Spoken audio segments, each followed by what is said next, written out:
The sealed photograph lives in a climate-controlled box under soft light, next to a card that says, "View by appointment." Neurologists, linguists, even a few priests have sat at the table, asked for gloves, and looked at it. Before we begin, I encourage you to share your location and the current time in the comments below. Some call it chemistry, some call it an artifact of exposure. None leave the room talking the way they walked in. If you want to know why a single picture can still terrify science, you have to climb a winter hill in 1893, walk into a new state hospital that believed bright brick could domesticate the mind, and meet a 9-year-old whose eyes would not blink. The hill above Northam, New York, carried the Rookhaven State Hospital like a lighthouse nobody had asked for. Steam rose in white breath from the roof vents and froze on the lawn. Carriages clattered to the door. A furnace down in the gut practiced its sentences until they sounded like authority. One February morning, a mill hand in a threadbare coat climbed the steps with a little girl in his arms and set her gently on a chair, the way a reader puts a book in a safe place and hopes not to open it again for a while. The clerk wrote her name in the ledger carefully. Eliza Winter, age 9. Diagnosis: post-febrile delirium. Orders: observe. The Winter family lived above a cobbler on River Street, 1 room and a half besides, 1 lamp, and an honesty that comes from counting potatoes. After the thaw, a fever gripped Eliza and would not release. When the heat broke, another presence remained, a voice that did not belong to the house. At first she muttered scraps, as if a conversation from the alley had slipped under the door. Then she began to form phrases in cadences no one in that flat had ever heard. The parish matron called it nerves. The father called it danger you cannot name when money and rooms are small. He kissed his daughter's hair, wrapped her in his coat, and chose the hill with the neat ledger. Rookhaven's children's bay was a confidence game. White iron beds, tall windows, chalk slates at each foot for pulses and opinions. Dr. Horace Leland, the assistant superintendent, believed paper could bully confusion into order. He had hired a photographer to fix interesting cases on glass, so he could show them to committees in rooms where sunlight came civilized through high panes. The photographer, Hartley Finch, brought a tripod, a box of wet plates, and the hush of men who work with long exposures. He set a wooden chair in front of muslin tacked tight against a blank wall, checked the winter light with his palm, and asked the attendant to bring the child. Eliza walked without being led. She folded her small hands, looked into the lens as if greeting a mirror, and did not move. Finch counted under his breath. 14 seconds later, he carried the plate to a red-lit room that smelled of soap and chemistry. When the image floated up, he felt the back of his neck grow cold. He dried the plate, made 1 album in print, and delivered it to Dr. Leland with a neutral face, as if silence could keep him uninvolved in what the paper had decided to carry. At first, the ward tried ordinary. Eliza was thin, pale, convalescent. A young resident, Dr. Jonathan Pell, took the case because senior men preferred adult wards where vocabulary behaved. He asked simple questions in gentle tones. Eliza answered with syllables that fell into patterns the moment you listened properly. A Jesuit who came on Fridays leaned over her and straightened as if struck, saying she had recited a fragment of a Rite he had learned under lock and key abroad. A classics tutor who carried laundry up from the boiler room paused at her door and insisted he heard Greek. Not the classroom kind, but the stubborn, weathered kind carved on stones. The worst moment did not flatter scholarship. Nurse Moira Kavanagh, born in County Cork, dropped a basin when the child sang her grandmother's Gaelic lullaby in a voice that smelled of peat smoke. Later, during a routine restraint, Eliza whispered into Eleanor Price's nearly deaf ear and named a scar hidden under her stays. Only a doctor had ever seen it, and only once. Price stepped back white as plaster. Pell kept notes with a trained steadiness that did not survive on the page. Coincidence, he wrote. Overheard phrase, hysteria, rehearsal. Then he scratched a line so hard the nib tore the paper. She is not guessing. He rewrote in a smaller hand. Withholds blink during exposure. He rewrote again, discouraging his own tendency to wake at night and retitle the world. Do not theorize. Observe. Eliza's strength complicated the comforting ideas. She weighed barely 60 pounds, yet during a noon examination she clamped down on the tongue depressor and twisted free with a shoulder shove that sent Leland staggering. An inexplicable vigor, he wrote, then underlined the first word twice, as if emphasis could domesticate what it named. The photograph began to travel. From Leland's desk to a colleague's envelope to a medicine-laced conversation at a club where ornate men prided themselves on impermeability. Even they did not hold the gaze long. Administrators called it undue intelligence, as if grammar could protect pride. Nurses who do not owe pride a favor said the look made them feel counted. Finch simply said when his wife asked why he walked home the long way that the room had felt like the watcher. Night staff moved differently because night refines what daylight excuses.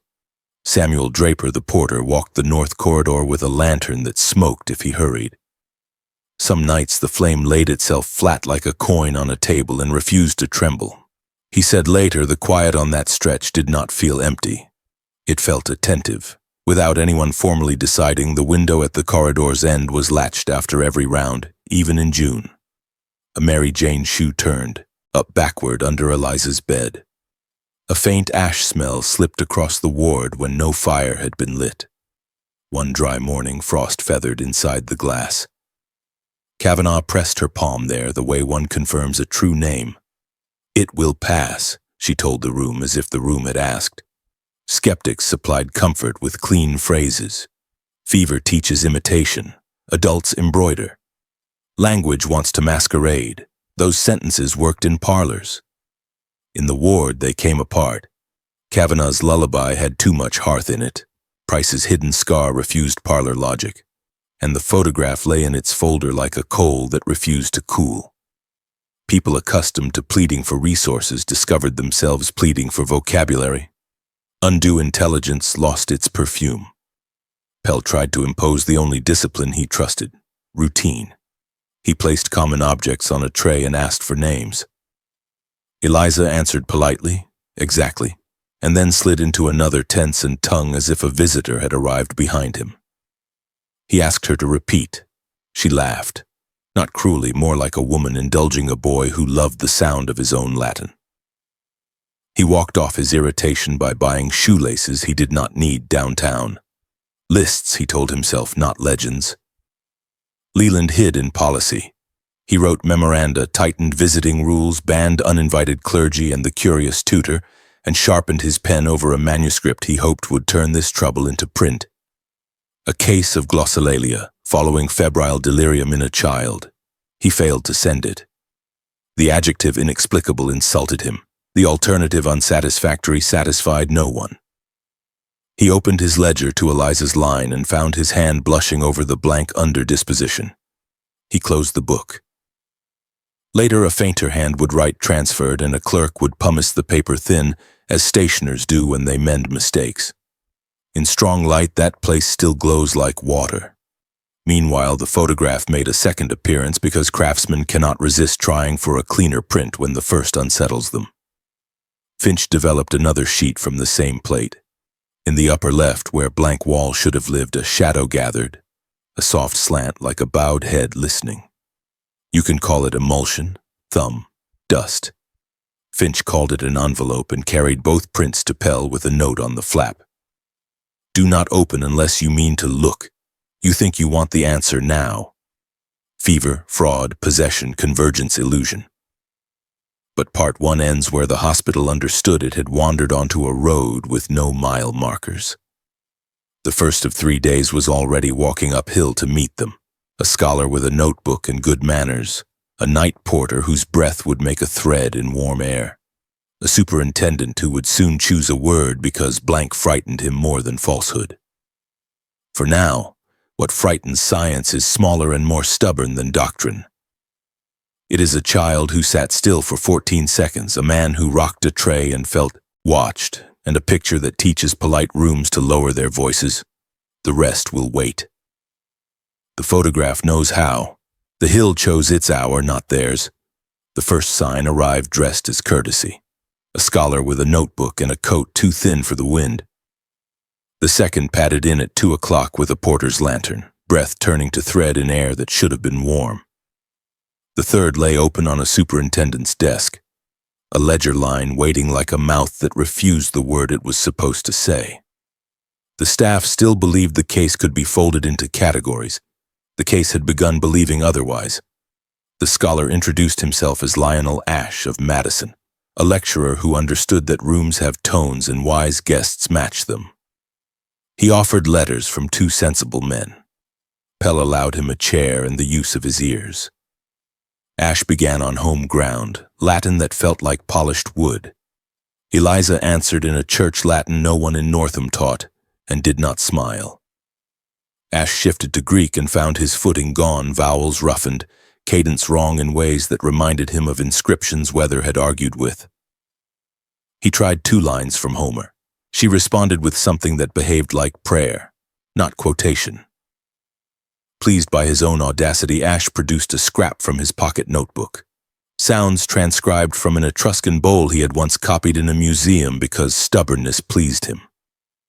Eliza went still, the way a person does when deciding whether to bother with a novice. Then she returned syllables he could not anchor to any branch of the tree he had climbed his whole career. "I don't recognize a root," he said quietly to Pell. "I recognize lateness." Pell wrote the word older, drew his pen through it, and wrote it again smaller, as if humility required a smaller hand. He asked simple questions to steady the room. "What is this?" Eliza named cup, chair, lamp, book, no magic, only precision. He pointed at a window and received answer. Window, then porta without pause, then a fragment from some older shore. Ashe tried to repeat a syllable and missed it by the width of a hair. Eliza laughed softly, and the laugh belonged to an adult indulging a boy who loved hearing himself pronounce. She was 9 and sat straighter than his students did when they felt judged. It would have been kinder if the second sign had been thunder. It was only quiet that had learned to move. Samuel Draper, who counted doors the way a pilot counts pilings when fog decides to run the river, walked the north corridor with a lantern that smoked when hurried. At the third doorway, his free hand found cold where warmth had been. Breath clouded. A whisper like the sound of paper turning itself moved one door ahead of him, then one more, then stood at the end under a lamp that stuttered. "Who's there?" he called, because fear comes with a script. From the men's ward below, a half-sleeping voice from County Down breathed a childhood, name nobody had spoken to Draper since he lost the river. He finished his round solemnly and latched the window tight enough to rattle the sash. Morning put delicate frost ferns on the inside glass. Kavanagh laid her palm to them as if checking a child's forehead. "It finds a way in," she said to the room, and the room, which had begun to suspect it was being spoken to, accepted the sentence as true. Pell added an ordinary line to his notes, room at 62 degrees, because sometimes a small number proves that large story words still owe rent. The third sign wore administration's clothes. Leland found the admissions register open where he had left it the day before. The blank under disposition gleamed like a patch of snow no feet had marred. He set his palm there and tried the word discharged on his tongue, then the word transferred in his head, then the word deceased where no one could hear. He closed the book so that paper would not embarrass him. His plan had been simple. When roads cleared, move the child to a calmer place with stricter visiting rules. The storm ruined the plan. Snow sat on the roof like a slow hand. The furnace shook itself angry. Still, the children's bay grew colder than numbers permitted. Kavanagh tucked a second blanket over Eliza and tightened the latch. She had learned the ward's new etiquette. Speak softly, move plainly, keep hands honest. Just before dawn, the lamplight in the bay steadied to a coin that refused to flicker. The corridor stopped making its household noises, no pipe tick, no sash rattle, no friendly clunk from the steam. Kavanagh rose to add a third blanket and found the bed empty. She looked under, behind, along, because competence never panics first. Then she stepped to the door and used her good voice, the one nurses keep for fire, hemorrhage, and birth. Draper came running. Pell with his coat half on and a pencil behind his ear. They searched sensibly. Bay, corridor, toilets, closet, stairs. They widened the grid to pantry, service hallway, and the cold room where milk turns blue. All latches were true. Snow at the delivery's door lay smooth as a closed book. Draper broke a path anyway and stood listening to wind speak nonsense. By the time Gray pressed through the window, repetition had become humiliation. The building refused to learn what they were teaching it about being helpful. Leland called the board. The men arrived with collars up and indignation polished. They asked tidy questions that would look responsible in minutes. Were attendants inattentive? Were rounds performed? Were latches sound? Could a parent have trespassed? Should the corridor be shuttered? The answers were tidy and useless. Leland opened the ledger, placed his hand on the page as if heat could make paper merciful, and did not write. Later, after the men had gone home to tell their wives that the Hill had failed them, he would set the nib down and produce the compromise officials keep for urgent occasions transferred. Weeks later, a clerk would thin the paper with pumice until light bled through where truth had been. The hospital would call that prudence. The town would call it erasure. The archive would one day call it evidence of a choice. Pell did not argue in any room large enough to echo. He went to his office, took the sealed folder Finch had delivered, and put it with his own notes in a single manila envelope. On the flap he wrote E. Winter then, in smaller hand. Do not circulate. He wrote 3 letters, to Eliza's parents, to Ash, to Finch. He walked back to the bay and sat in the child's empty chair until the day nurse threatened to fetch him a blanket. In his pocket he carried the smallest confession he would allow himself, a scrap that said, "Keep the latch." Kavanaugh worked because work is the only prayer rooms believe. Price, who had been steady until steadiness began to look like denial, turned in her notice a week later. She said her hearing troubled her. In truth, she had grown afraid of the way the corridor's quiet leaned toward her like a person trying not to miss a word. The Jesuit missed 2 Fridays, then returned with a face that suggested both faith and silence were labor. He visited 2 beds that had nothing to do with this case, left a loaf for the kitchen, and wrote Pell a line. There are prayers we teach to the air when we are not sure who is listening. This is not an answer. It is a courtesy. Rumor did what rumor does downhill. One story said a parent had slipped in and repaired an injustice by stealth. Another said a porter had slept and would be retired with kind lies. The oldest story put on its best coat and called the case possession because that word moves responsibility off a map most men prefer. The ward believed something more banal and more damning. A building had reached its limit. A line had been written because blank frightened officials more than false. The rest was weather and habit. Finch, summoned for an unrelated commission, photographed brass taps and new tile for the superintendent's report, then stood in his dark room staring at the sleeve that held Eliza's plate. Craft will not leave craftsmen alone. He made a second print. In the upper left, where blank wall should have lived, chemistry gathered itself into suggestion. A bowed head listening, or a bubble, or a thumb the photographer swore he had not placed. He slid that print behind the first and delivered both to Pell with a note on the flap. Do not open, unless you mean to look. Leland drafted a paper that would have turned awe into pathology and disappearance into clerical confusion. He wrote the sentence an editor would have liked, a case of glossolalia following febrile delirium in a child, and then stared at the page until the ink felt hot. He folded the paper away. He issued memoranda instead. Tighten rounds, restrict visitors, remind staff that wards are not parlors. He walked the north corridor at noon. The hour a brave man chooses to confirm superstition is beneath him, and found his own feet refusing to make echoes. By spring, the hospital looked ordinary enough to fool strangers. Laundry whitened the wind, patients tended the orchard, the furnace learned again the dialect of reliability. Staff who knew paused at the window, rested a palm on the latch and did not explain. Ash wrote from Madison that he could not name a single word from that morning. only the sensation of having been late to a language that did not need him. Eliza's parents wrote once from a different street in Syracuse. "Thank you for trying." Draper changed his route without calling it fear. The clerk taught his new apprentice to copy carefully and to leave some letters plain. "Flourishes lie," he said.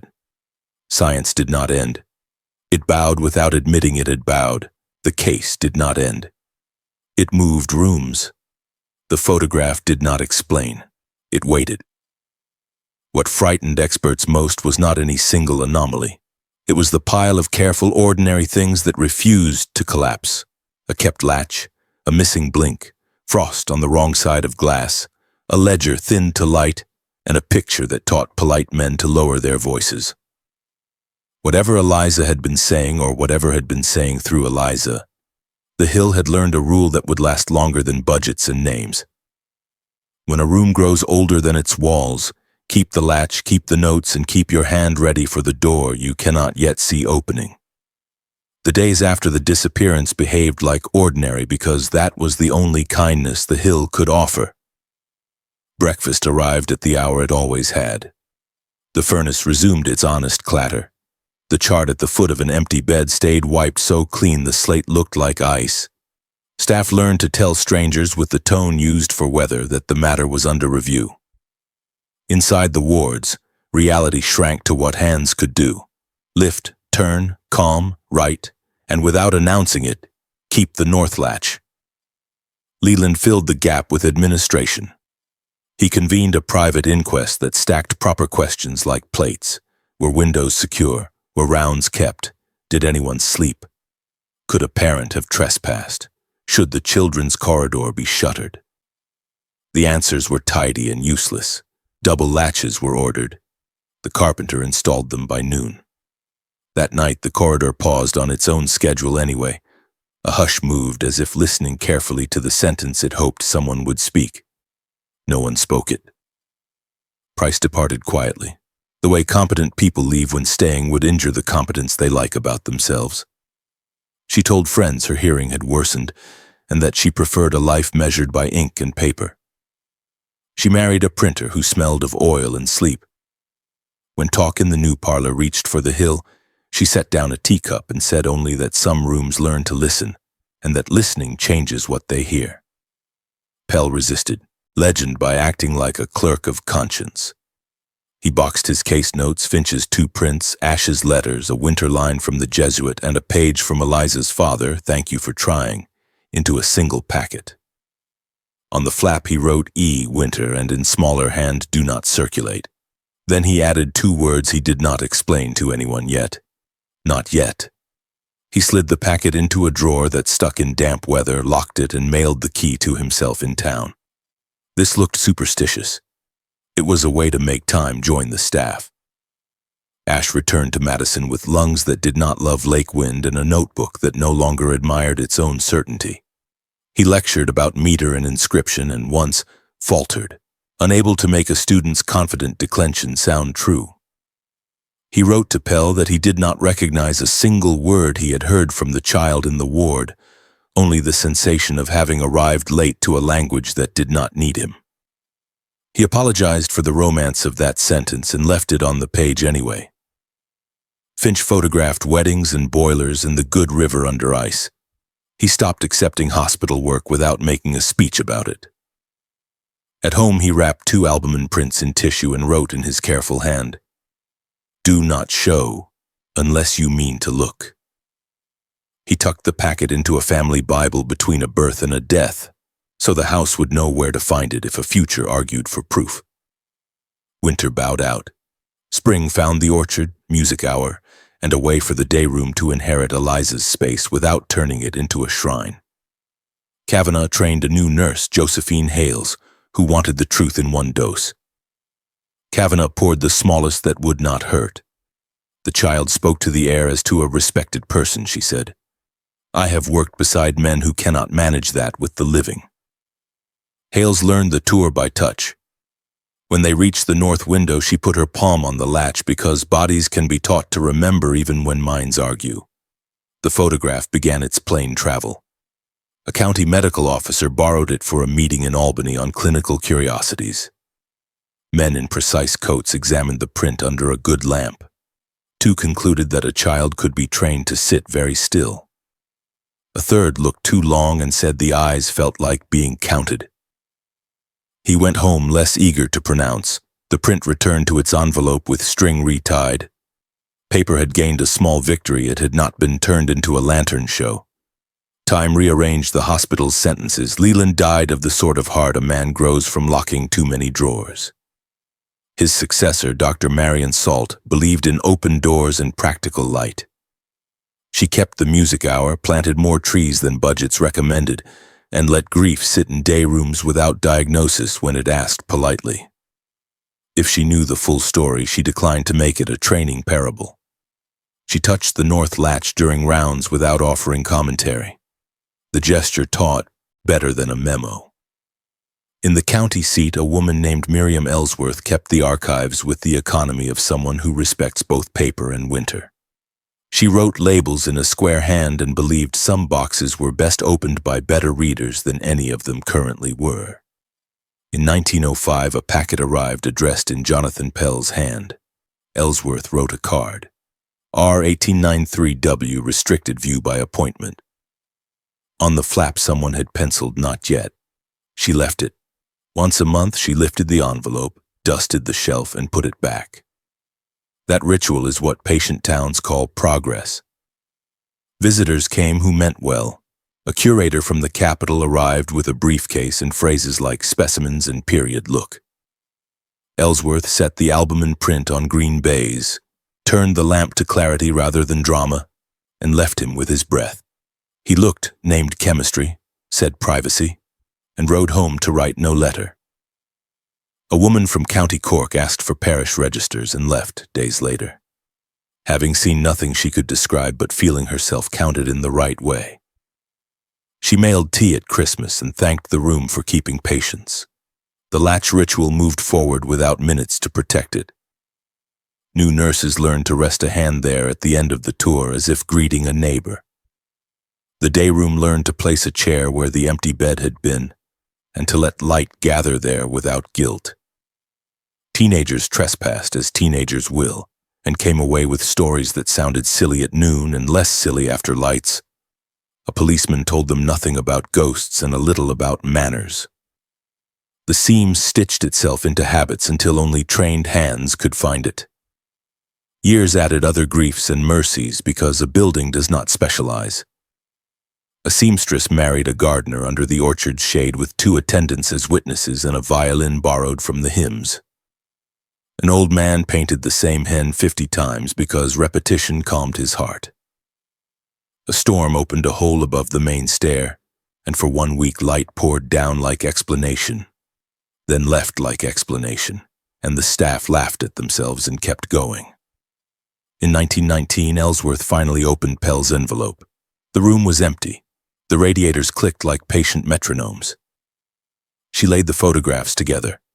The first behaved like any portrait until the gaze made silence heavier. The second kept its soft corner where chemistry might gather into suggestion. She wrote in the accession book without sermon, 2 album and prints, 1 with emulsion artifact, patience required. Then she tied the string and returned the packet to the shelf, not because it frightened her, but because it asked the right price. Not yet was honest work. Rookhaven became Northam State by legislative ink and habit. The orchard grew edges the mower could not bully. Dr. Salt retired to peonies and a porch where she taught neighbors that windows tell the truth before reports do. Pell left a final letter tucked behind his notes. I cannot save the world from the wrong stories men tell to be less afraid. I can save this room from one more. Ellsworth slid the line behind the photographs and wrote on a card, Pell, undated, filed with prints, so nobody could pretend it had wandered. Science did not confess defeat. It confessed appetite. Linguists wrote about glossolalia and imitation, neurologists about fever and echo, psychologists about suggestion, clergy about thresholds, skeptics about craft. The archive filed each paper under secondary and underlined in pencil, a rule borrowed from a graduate who had visited with careful eyes. Absence is evidence, but never conclusion. That sentence behaved itself even when pride arrived at the desk. If you walked the hill by then, brick had begun turning into other buildings. A lintel from the north corridor found its way into a library where patrons touched it absent-mindedly while choosing serious books. A windowsill became a stair in a weaver's shop. The hospital spread into rooms that knew what to do with old seams. The story thinned into gestures that improved people, names instead of labels. Doors opened with soft voices, latches checked twice even in June. The photograph kept doing its plain work. It steadied reckless questions, encouraged careful ones, and sent viewers away quieter than they had arrived. Some reached too fast and apologized to paper as if it had skin. Some tried to laugh and discovered that laughter in the wrong key embarrasses itself. No one asked to borrow the prints twice. Many thanked the room for not hurrying them. By the time Winter returned again, the town had practiced a modest courage long enough to make it look like furniture. People did not say they believed. They behaved. That frightened certain kinds of science more than the portrait ever could. The picture simply taught polite rooms to lower their voices. The town, having learned how, lowered them and found it could hear better. By the time the century turned twice, Northam had learned the quiet mathematics of keeping. The Hills buildings were mostly bones and shadows. The orchard, left to its own judgment, practiced a music no schedule could improve. In town, the archive's lamps continued their small weather. Ellsworth's neat cards shared a drawer with Corcoran's notes, and the packet labeled R1893W waited with the patience of paper. Corcoran adopted one custom he never bothered to write down. No one opened the envelope alone. He said it was practical. 4 hands turn tissue more safely than 2, and moral. Certain objects deserve witnesses to prove nobody took more or less than was offered. A few visitors joked about cults. The reading room, which had cultivated a sense for tones, absorbed the jokes and returned them as silence. Neuroscientists came with the tempered confidence of people used to seeing storms inside skulls. They wore careful smiles and asked for the image as if it were a patient. Corcoran placed the portrait on green baize and adjusted the lamp to clarity rather than drama. Some spoke of fixation, microsaccades, hypervigilance, the long reflex arcs of stress. Then they stopped using words meant for organs and began using words meant for rooms. "It looks like she is counting me," one said, almost irritated to hear himself. Another pressed thumb and forefinger together a moment, as if measuring an answer he disliked to admit. They tied the string with physicianly neatness and left saying they would write. A few did. Their letters had the steadiness of an honest test that failed to conclude, "We can tell you what it is not. We are less sure what it is."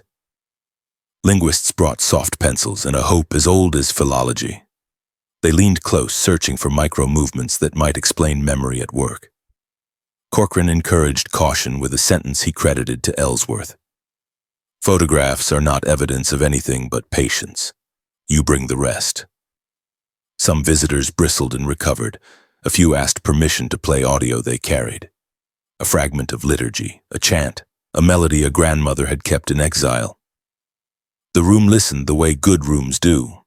No one claimed matches. That honesty pleased the archive more than any triumph could have. Now and then a priest arrived with respectful shoes and no appetite for spectacle. One Jesuit long after the time of the first asked to see the register rather than the print. He ran a finger under the line that thinned to light and nodded, as if recognizing an old door more by its hinge than its wood. "Threshold," he said and did not explain. Corcoran liked words that could do their own carrying. Sometimes the visitors were not experts at all. A mapmaker stuck in town by snow asked for company and received the packet instead. He looked longer than he meant to and left speaking more slowly, as if the room had taught him a revised scale. A nurse from a hospital downriver came after a long shift and, on seeing the portrait, set 2 fingers against the table in the same small double wrap that Northam nurses had used for 60 years on the north latch without knowing why. "She is reminding me about tone," the nurse said, then laughed at the modesty of her own revelation. The hill, meanwhile, learned its second life in pieces. A lintel from the north corridor became part of the library wall. People touched it between stacks without knowing why, and found it made them stand straighter. A windowsill turned into a step in a weaver's shop where footsteps learned to be deliberate. Trusses became garden frames. The hospital filtered into rooms that were glad to inherit a seam if it could be used as a hem. Tourists asked for ghosts. Northam offered directions to a diner instead. The town had learned by repetition that drama is a poor guardian. It kept rituals smaller than stories. Carpenters checked latches twice, even in June. Teachers began the year by saying each student's full name properly and invited corrections. A pastor reminded his congregation that humility was not defeat but posture.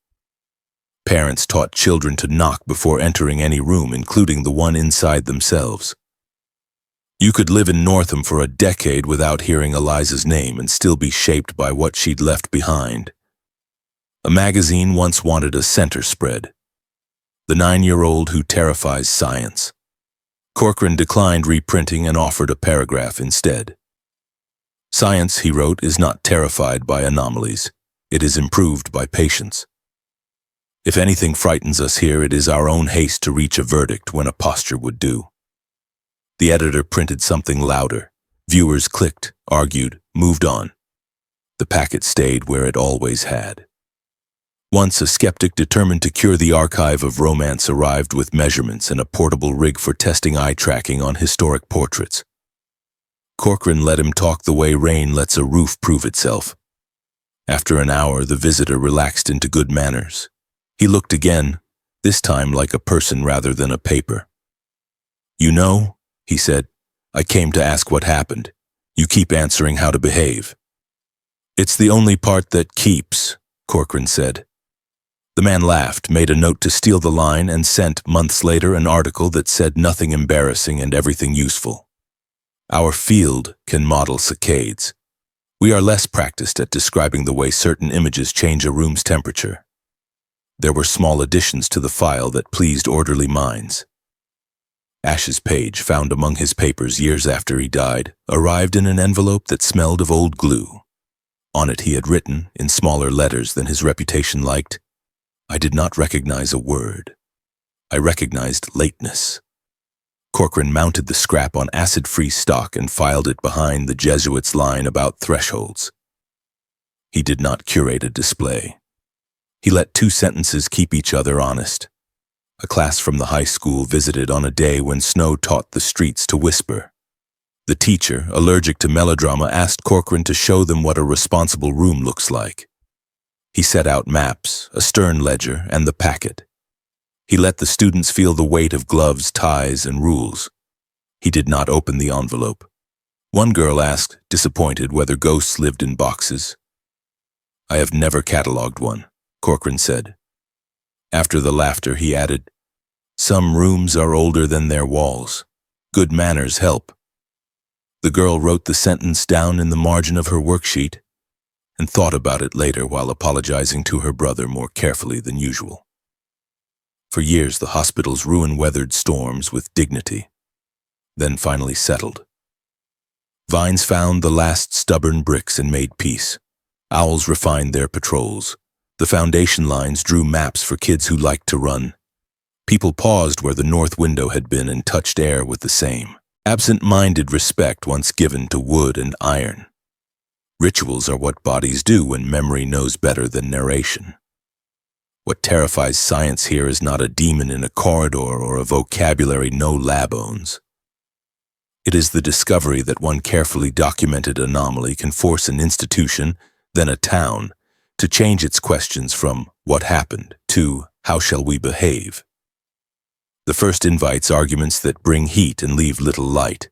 The second produces latches checked, names learned, voices moderated, rooms arranged with attention. You can publish on the former, you can live with the latter. If you need an ending, say this. The envelope is still on its shelf. 2 album and prints, one with a corner that chemistry can explain and honesty should not tidy. A register whose line thins to light where a word refused to be true. 4 voices that never met agreeing from different centuries.